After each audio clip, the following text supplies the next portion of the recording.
tan superelevado que nosotros no lo podemos alcanzar. Entonces, habría que pensar, cuando alguien dice, esta es una persona muy espiritual, o esta persona tiene una espiritualidad muy elevada, hay que tener un gran cuidado con las metáforas o las proyecciones espaciales, porque no hay por qué pensar que el cielo esté allá arriba, cuando yo puedo pensar que el cielo está delante de mí, cuando hay otra dimensión que está aquí, aunque no la vea, por un lado. El cielo está aquí, y en algunos momentos el cielo se hace presente de una manera muy real, muy efectiva. Pero si el hombre es un espíritu encarnado, entonces tenemos que descubrir que la espiritualidad tiene que ver con todo nuestro ser. ¿Cuál es el problema que tiene Occidente? Occidente es deudor de aquellas corrientes filosóficas que denominamos dualistas, donde se opone la materia y el espíritu. El platonismo, el neoplatonismo, digamos que todavía están presentes en nosotros. Platón decía que el cuerpo es una cárcel del alma. ¿Por qué? Porque entiende que el alma es una realidad superior y que el cuerpo o lo corpóreo es despreciable, es detestable, y lamentablemente esta perspectiva de la espiritualidad ha prevalecido durante muchísimo tiempo en la Iglesia Católica. Esta idea de la mortificación es una idea que cuando no está bien comprendida, cuando no está cabalmente entendida, yo lo que hago simplemente es fatigarme, es cansarme, pero no es entenderme como una realidad total de cuerpo, alma, espíritu. Entonces, cuando yo tengo fragmentada la realidad, cuando por un lado soy algo bueno, que es el espíritu, y por otro lado tengo algo malo, que es mi cuerpo, se imaginan que empiezan a chocar, empiezan a enfrentarse un montón de cosas. Tendríamos que recuperar una espiritualidad de corte más bíblico, donde el hombre está unificado, donde el hombre es percibido de manera más entera, más completa. Entonces fíjense las consecuencias. Cuando yo digo que el espíritu no tiene nada que ver con la materia, no tiene nada que ver con lo corporal, las consecuencias, también en el ámbito de la fe, es como que yo no pudiera tener ninguna reflexión o no pudiera tener ninguna palabra sobre las cosas que se dan en la historia, en el tiempo. Es por eso que escuchamos a veces a personas con cargos de tanta responsabilidad y tan ignorantes que le dicen a la Iglesia, por ejemplo, ustedes cállense porque no tienen por qué hablar de política, o ustedes cállense porque no tienen por qué hablar de justicia social, o ustedes cállense porque no tienen por qué hablar de educación. Hay una idea, finalmente, hay un gnosticismo permanente que dice que lo religioso, que lo espiritual, que lo cristológico pertenece a un orden, a un mundo que está más allá de lo terreno. Entonces no tiene nada que ver con las realidades temporales. Esta visión o esta idea hace de la religión y de la espiritualidad simplemente un refugio, una escapatoria. Porque si yo desde la espiritualidad o desde la fe no puedo vivir y no puedo aportar y no puedo reflexionar y no puedo tener una palabra sobre lo que sucede en la historia, evidentemente las cosas están fragmentadas. En la historia de la Iglesia, yo les decía los otros días, en la historia de la espiritualidad, hay herejías que se van repitiendo, que van resurgiendo una y otra vez. Esos dualismos van a estar siempre presentes. Aquello de que materia es mala, o aquello de que el bien y el mal son dos coprincipios que luchan eternamente, ¿no? El maniqueísmo, el querer ver las cosas. San Agustín de Hipona fue uno de los que ha escrito y ha luchado justamente contra esto, porque él perteneció a la secta de los maniqueos. Entonces, no todas las cosas se pueden ver en blanco y negro, no toda la realidad se puede ver así de manera tan abstracta. Tenemos que comprender la unidad que somos. Somos un espíritu, somos un alma, hay algo en nosotros, pero no somos un recipiente, porque si no, la consecuencia luego, más tarde, va a ser que yo vea la muerte simplemente como la separación del cuerpo y el alma, como quien desinfla un globo. Y la muerte y el morir cristiano son algo mucho más serio. Por eso, así como la vida es entendida en términos de cuerpo y alma, como dos realidades que no tienen prácticamente nada que ver, así también la muerte es entendida solo como una separación del cuerpo y del alma. Miren, hay una rama de la teología que se llama escatología, ¿no? Las realidades temporales: muerte, cielo, infierno, purgatorio, juicio.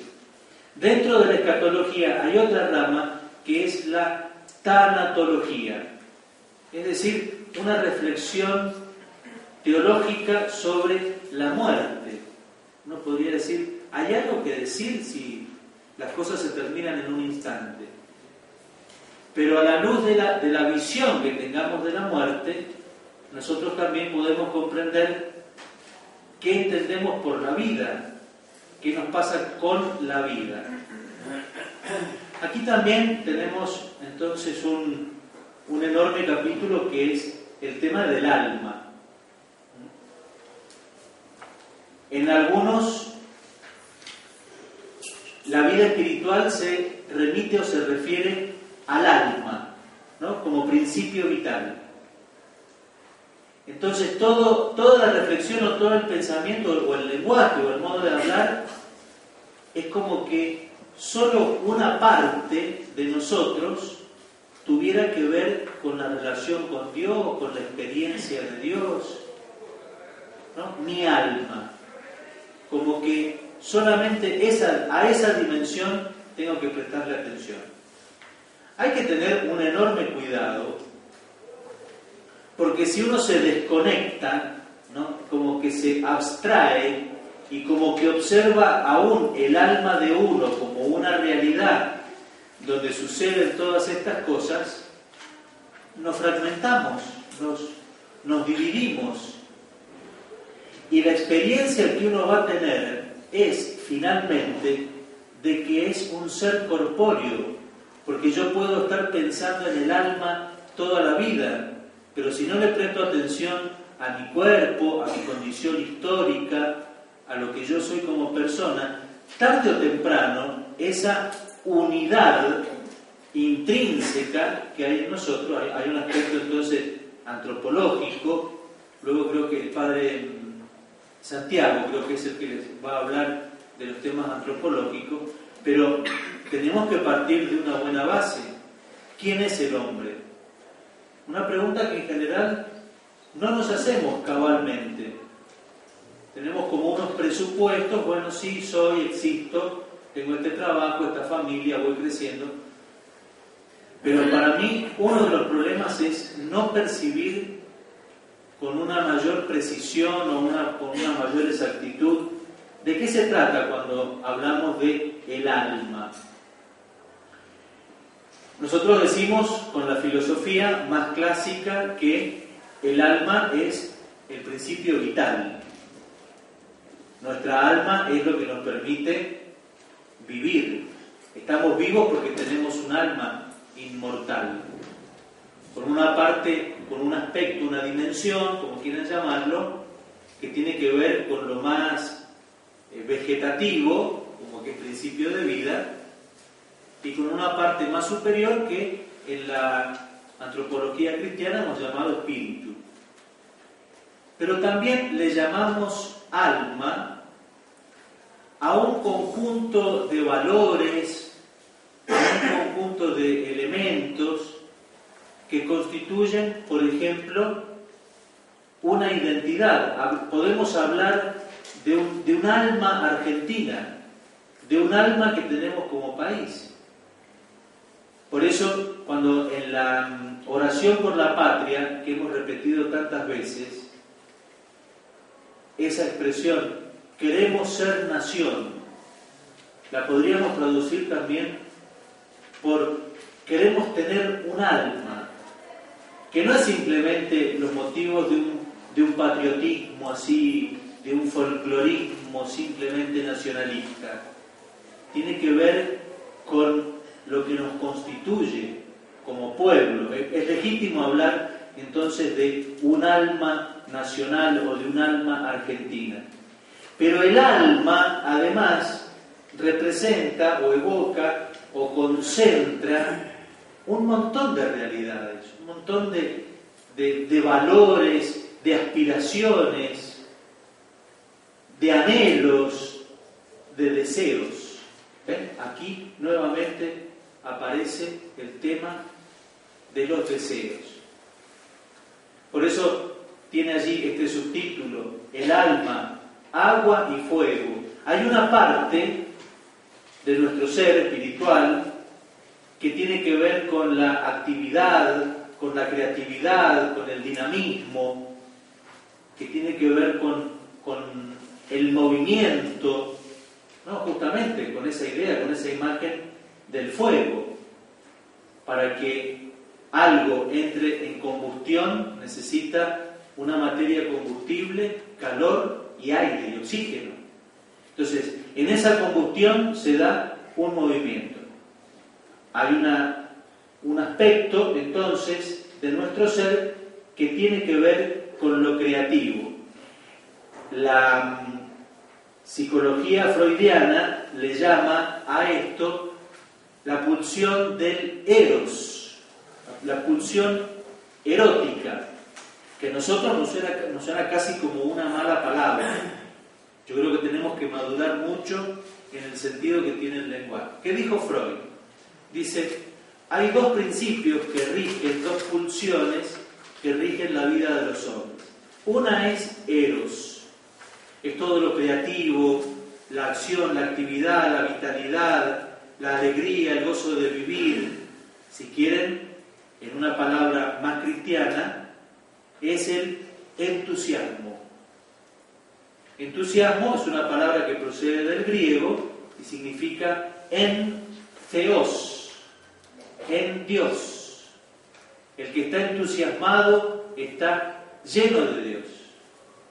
Esa es una pulsión. Y por otro lado está la pulsión de Thanatos, que es la pulsión de muerte. Hay algo en nosotros que nos tira hacia abajo y hay algo en nosotros que se va muriendo día a día. Porque aunque uno tenga unos enormes deseos de vivir, un día nuestra condición humana limitada nos dice, mire, hasta acá. Yo puedo tener 120 años y unas ganas enormes de vivir, pero va a llegar un momento en el que se corta, ¿no?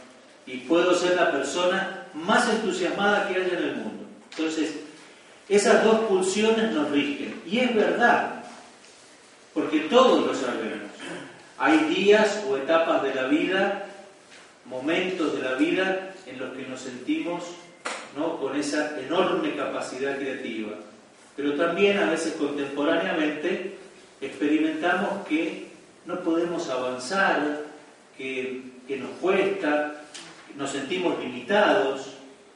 Entonces, bien, fíjense, el alma como fuego, la dimensión creativa, que no necesariamente esté vinculada a la ausencia de pruebas o a la ausencia de cruces o de noches oscuras, todos temas que luego ustedes van a ver en este curso. Un modelo